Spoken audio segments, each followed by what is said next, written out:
So here's another way we could see the foldable phone market really get enhanced and more out there for a lot more people to actually try to go after it. And that is including more foldable tablet type devices.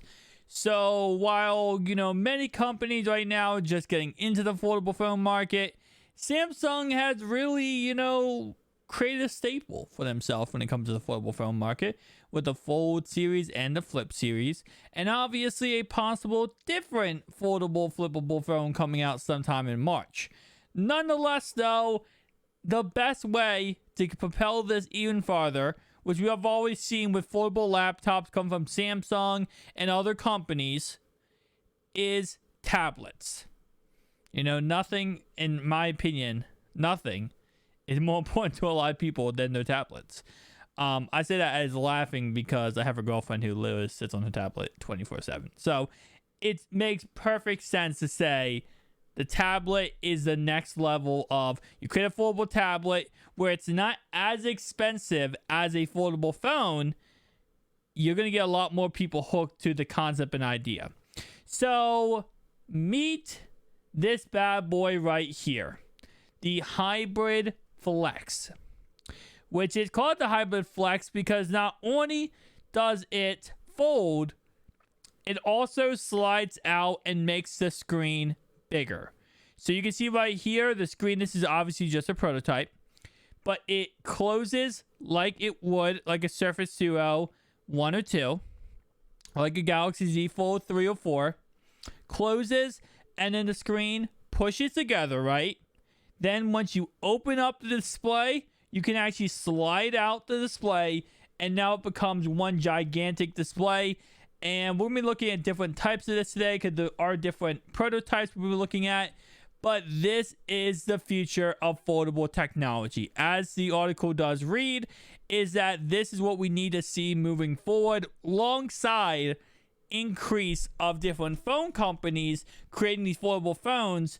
But we need a more affordable, easier to get foldable products if you want to see this industry really blossom and grow.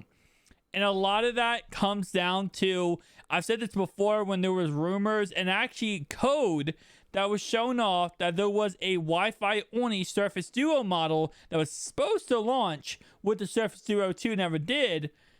Well, if you create a less expensive, maybe a couple extra features are removed here and there, some features like, for example, NFC, you can really get the foldable phone market to boom if you have the correct price tag and you have a correct device.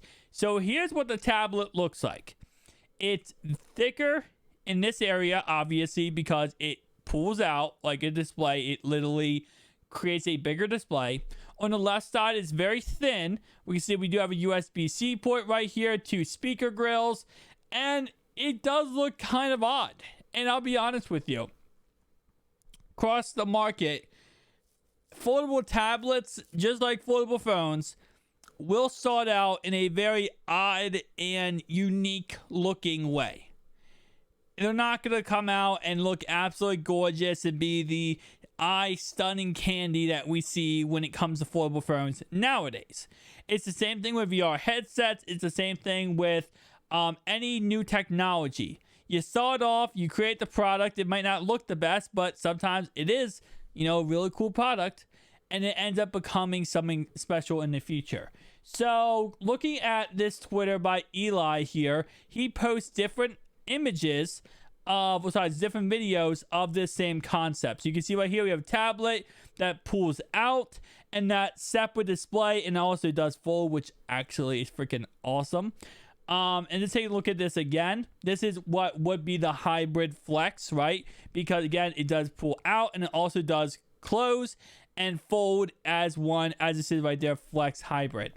And I'll be honest with you, this does interest me. Now, how we see it on this end, though, it looks like this is not all one display.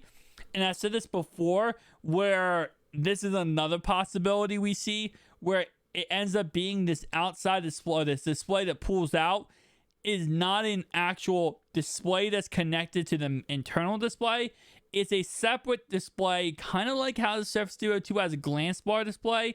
It's the same type of concept slash mock-up, where it's not really directly connected to the actual tablet, while it's just kind of like an extra nice little feature. And I wonder if once you close it, if you can actually pull out that internal display and kind of have like a glance bar display. I wonder how that would work out too. The second one we have here, obviously, is one of those 360-degree displays where, again, tri-folding display, I would say, where, again, like I said, it's keeping this from breaking is always the most difficult part, and why these types of displays usually don't work is because screen durability, also screen the ability for it to go in your pocket, come out of your pocket, and not break is always the hardest. And this is another example right here where you guys can see the biggest problem with these type of devices, why they do not work. And trust me, the beginning foldable phones were like this, is you see this part right here.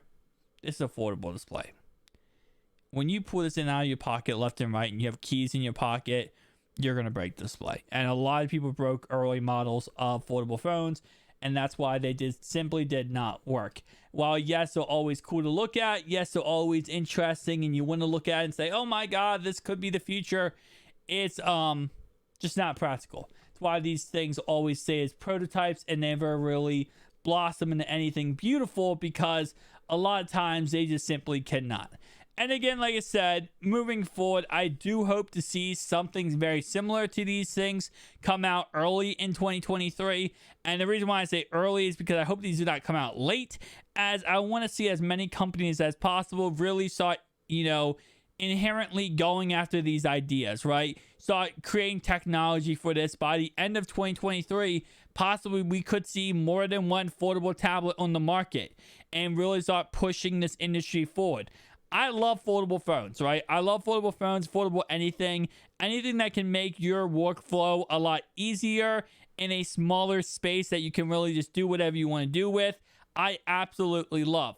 But at the same time, though, you got to keep in mind that, it's a new technology. So the only way it's going to become enhanced and get better and better is if we do actually have a lot of people backing the idea. And again, we're not going to see that unless we see a foldable phone market or foldable phone industry that really gets pushed forward. So kind of interesting. Early thoughts and opinions. I can't wait to see more about Samsung and see the leaks. I mean, we're right now January 6th, right? We're in the ballpark range of the very interesting, fun range for what's called I almost said football, for the tech industry, because now we're about to get some leaks. Early January, mid-January, that's when leaks start going crazy, and we start getting some information about things. So I cannot wait to see what ends up happening. But tell me down below your thoughts and opinions, and I'll see you guys in the next one. Peace out.